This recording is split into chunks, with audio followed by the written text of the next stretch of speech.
Ladies and gentlemen, welcome to the Royal Albert Hall. The event, The Close Encounter, the Psychic and the Yogi. The host for this evening is Miss Lynne Franks. Good afternoon and welcome to what I know is going to be an extraordinary event for all of us. We have quite a lot of different things lined up for this afternoon. My journey is a bit different. I came from the business world. I started a business when I was 21 in PR, which you may or may not know, got parodied to the point of being a TV series. And I just want to mention it now because everybody comes up to me and says, is it true that Absolutely Fabulous was based on you?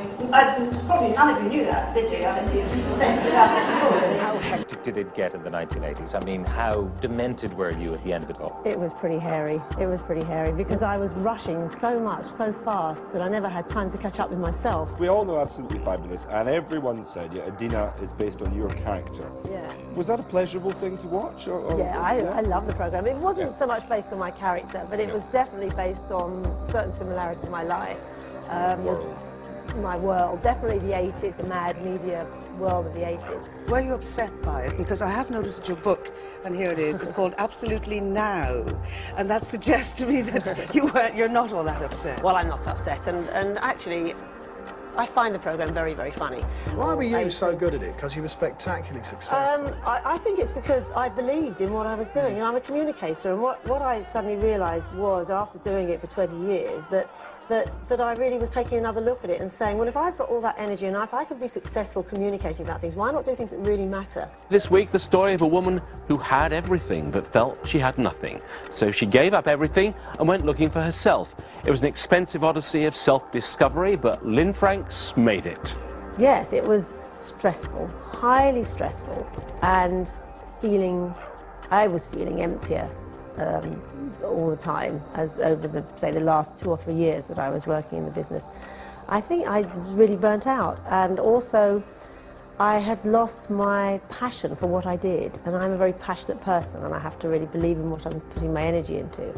And I stopped feeling passionate about fashion and glamour and supermodels and everything else that I was involved in those days. In 1 week, I came out of my business that I'd formed that was a very considerable size and a fairly influential public relations agency in those days. I came out of my marriage and I stopped particular spiritual practice I was doing at the time. The whole way my mind worked in this very linear, organised fashion, and that's what I had to let go of. I didn't want to be an anything anymore. I wanted to be a happy human being. And there was very little awareness in this country that anything was happening for women.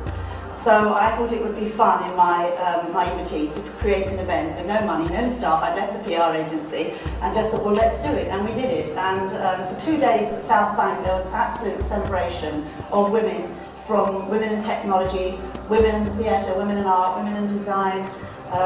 We'd had a wonderful concert with Sinead O'Connor and Chrissy Hine. What I started exploring and finding out was what was really happening for women in the world. That in the 60s and early 70s there'd been a very strong women's movement, of course, where feminism almost became a bit of a dirty word, particularly in the media.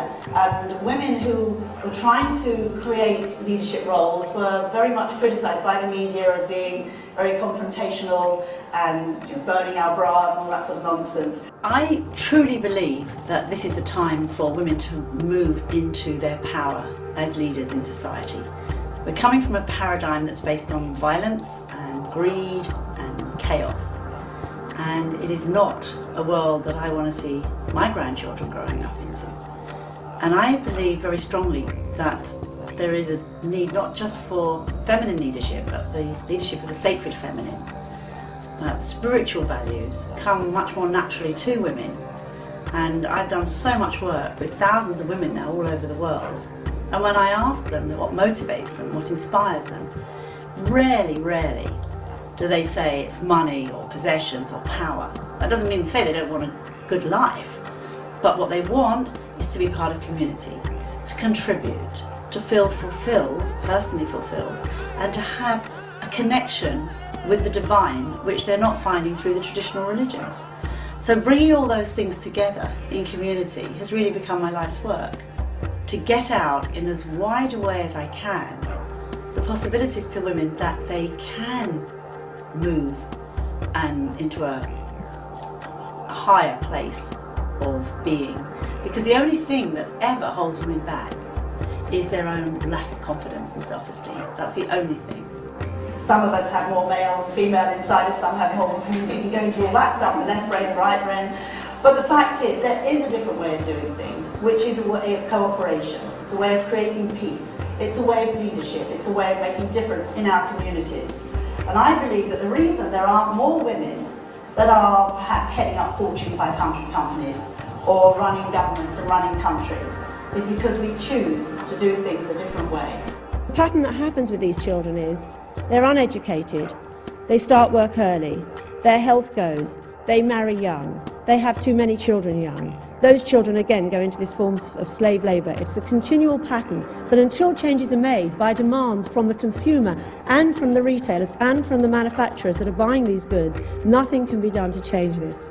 Christian Aid, which has immense power in the churches throughout the UK, produced a document last October many of you may have seen called the Global Supermarket. It argues that supermarkets have the money, the muscle and the mechanisms to guarantee a better deal for the third world producers. They say the top 10 supermarkets in this country have an annual turnover equal to the income of the world's poorest 35 countries. I think that the more that I can experience and widen my terms of references and learn about the world, I can bring those stories back to others and inspire them. I'm going on my own with a group of people I don't know, 10, 12 people, into the rainforest to have an extraordinary adventure. And everybody should be doing things like that, where we can, not that we should all be using up even more planetary fuel to travel all over the world, but we should all be challenging ourselves. And again, particularly women. So I suppose the adventures and experiences I have, I hope will be part of my work with Seed, with Grow, and with empowering women about what we can do. We can do really anything.